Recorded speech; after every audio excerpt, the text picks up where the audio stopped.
Syaratnya teman, coba mantapkan lagi hati kita, tajdid iman kita di dalam hati dengan majelis-majelis kayak gini.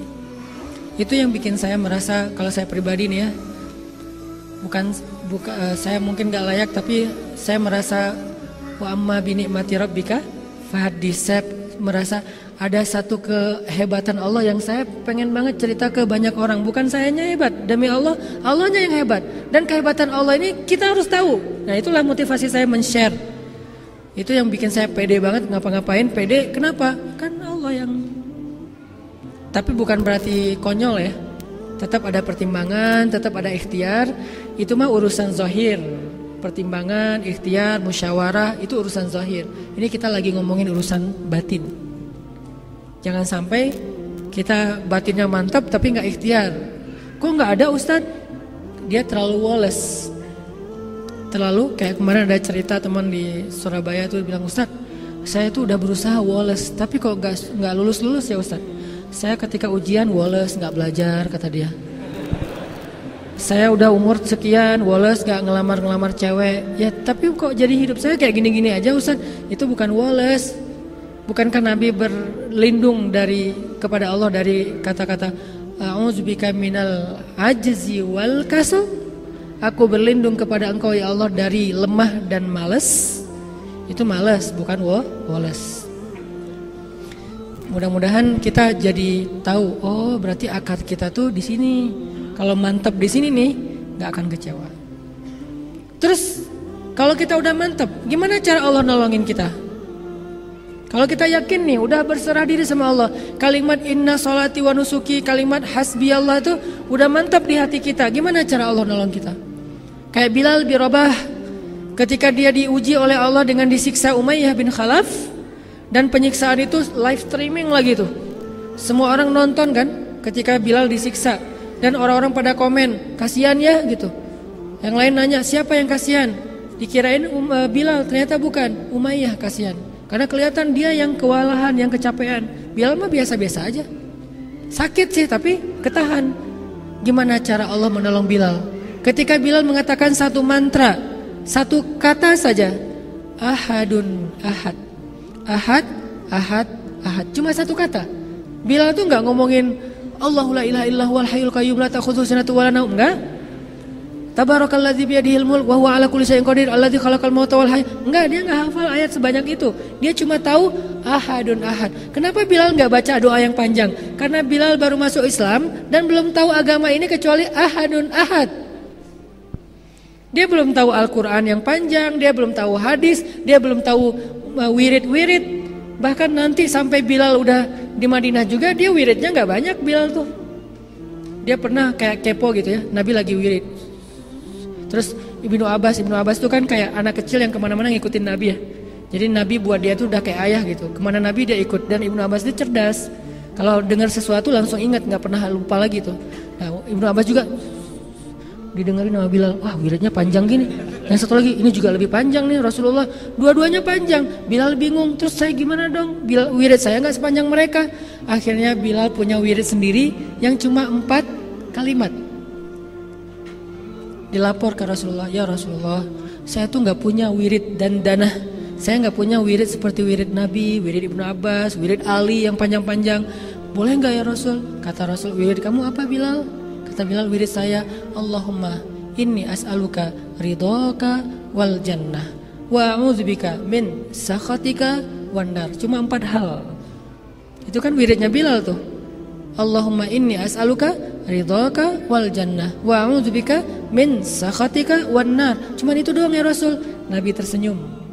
Nabi bilang, Bilal, wirid kami panjang-panjang, intinya itu juga. Jadi Bilal itu menyimpulkan gitu, pintar ya. Wirid Nabi kemana-mana, ujung-ujungnya adalah wirid Bilal. Jadi dia tinggal ngambil ujungnya aja. Rabbana atina fid dunya hasanah. Beres kan? Wa fil akhirati hasanah wa qina azabannar. Itu udah udah menyeluruh, semua doa itu ada di situ. Makanya disebut pamungkas. Jangan remeh loh dengan doa itu. Kalau kita baca doa itu dengan yakin, itu benar-benar ajaib tuh doa. Kita aja yang kadang-kadang ngerasa, aduh kayak kurang afdol nih, kayak kurang nih doanya cuma Robbana Atina. Enggak. Kalau mau nambah boleh. Tapi doa itu juga udah keren banget tuh. Bahkan doa itu diajarkan di surat An-Nisa. Allah sendiri yang ngajarin hasanah dunia, hasanah akhirat, dan terhindar dari api neraka. Mau nambah yang lain buat apa? Biar makin mantap nih. Ahadun ahad, dia cuma tahu satu kata, ahad doang gitu. Kok terus apa pertolongan Allah buat Bilal? Allah menolong Bilal bukan tiba-tiba begitu ahadun ahad, datang Abu Bakar, Bilal saya beli, saya bebaskan. Nggak gitu cara Allah menolong hambanya. Ini yang kita harus paham. Sehingga tadi jawabannya ketika ada yang mengatakan dia itu orang yang beriman, dia itu orang soleh, kok dia nggak ditolong? Nggak, dia ditolong, kita yang nggak tahu dia ditolong. Allah menolong hambanya dengan dua cara. Pertama, pertolongan pertamanya adalah kayak UGD gitu. Begitu datang ke rumah sakit, diinfus dulu atau periksa tensi dulu, terus diinfus. Kalau perlu, nggak langsung didiagnosa sama dokter. Kadang-kadang apalagi datangnya nggak ada dokter di klinik itu, besok baru dokter diagnosa. Yang penting dia pertolongan pertama. Nah Allah ngasih kita pertolongan pertama, kemudian baru pertolongan yang berikutnya. Pertolongan pertama apa? Pertolongan pertama dari Allah kepada hambanya ketika mereka punya masalah adalah Allah tolong hatinya, dikuatkan kesabarannya. Itu pertolongan pertama. Gak langsung drop off, gak, dikuatkan kesabaran dia. Sehingga walaupun dia tetap mendapatkan ujian yang itu, hatinya tetap tenang, dia tetap kuat, dia tetap tabah, dia tetap sabar. Itulah pertolongan paling ajaib yang Allah berikan kepada hambanya. Bilal disiksa itu berhari-hari, berminggu-minggu. Padahal dia udah bilang ahadun ahad dari hari pertama. Kok nggak langsung dibeli sama Abu Bakar? Karena Allah ngasih pertolongan pertama buat Bilal bukan dengan cara dibebaskan, tapi dikuatkan hati Bilal. Sehingga ketika disiksa, Bilal sama sekali tidak mau beralih dari iman. Kata Umayyah pertama, wahai Bilal, tinggalkan agama Muhammad, beralih kepada agama orang Quraisy. Ahadun ahad. Wahai Bilal, Muhammad itu nggak pernah bantu kamu, dia sendiri di rumahnya dilindungi keluarganya, kamu sendiri di sini nggak ada yang lindungi. Ahadun ahad. Wahai Bilal, ya sudahlah, kalau kamu nggak mau meninggalkan agama Muhammad, minimal kamu mencela Muhammad aja, tapi agamanya tetap kamu peluk. Ahadun ahad. Ya udah, nggak usah mencela Muhammad, nggak apa-apa. Ya, minimal kamu jangan bilang lagi ahadun ahad. Ahadun ahad. Sebel nggak sih? Kan sebel banget nih jadi Umayyah bin Khalaf ya. Akhirnya Umayyah bilang, Bilal, sekarang saya tuh udah dari ujung udah ke tengah tuh udah jauh banget loh Bilal. Masa kamu nggak bisa ditawar sama sekali sih? Saya tuh udah banyak kasih diskon. Tadi suruh kufur nggak mau, terus suruh mengkhianati Muhammad nggak mau, mencela Muhammad nggak mau, nggak usah ngomongin ahad aja juga nggak apa-apa, nggak mau juga. Sekarang minimal gini wahai Bilal, kamu tetap boleh ngomong ahadun ahad, kamu boleh la ilaha illallah, kamu boleh apa, tapi akuilah bahwa agama kami itu nggak salah.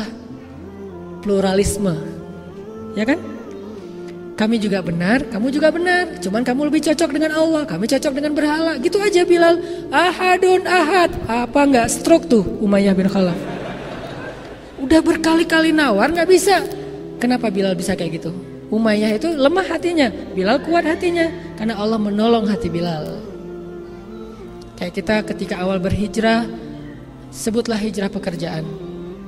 Gak mau lagi riba, gak mau lagi yang kayak gitu-gituan, gak mau lagi yang syubhat, gak mau lagi yang haram, secuil apapun kecuali darurat.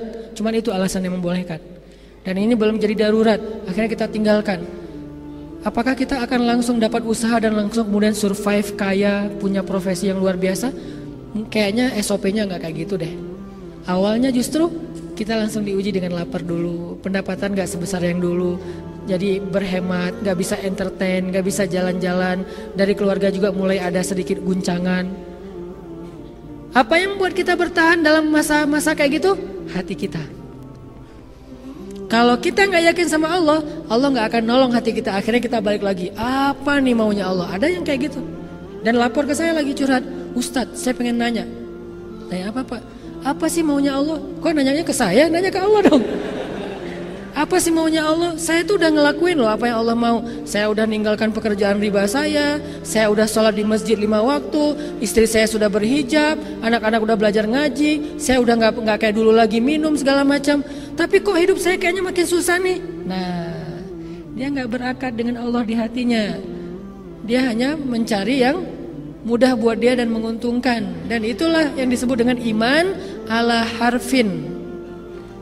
Imannya berada di pinggir, Sedikit saja ada guncangan langsung terperosok. Itu iman yang kayak gitu. Karena SOP-nya bukan kayak gitu.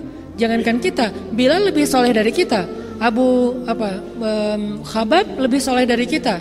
Siapa lagi yang disiksa? Sumayyah lebih soleha daripada kita. Masyitah lebih soleha daripada kita kan. Ashabul Ukhdud yang dibakar hidup-hidup di dalam sebuah parit lebih soleh daripada kita. Kenapa mereka diberlakukan SOP yang sama? Apakah Allah nggak tahu isi hati mereka? Tapi emang kayak gitu sunnatullah teman-teman. Perjalanannya emang kayak gitu dulu. Ketika kita hijrah, Allah uji dulu ke bawah.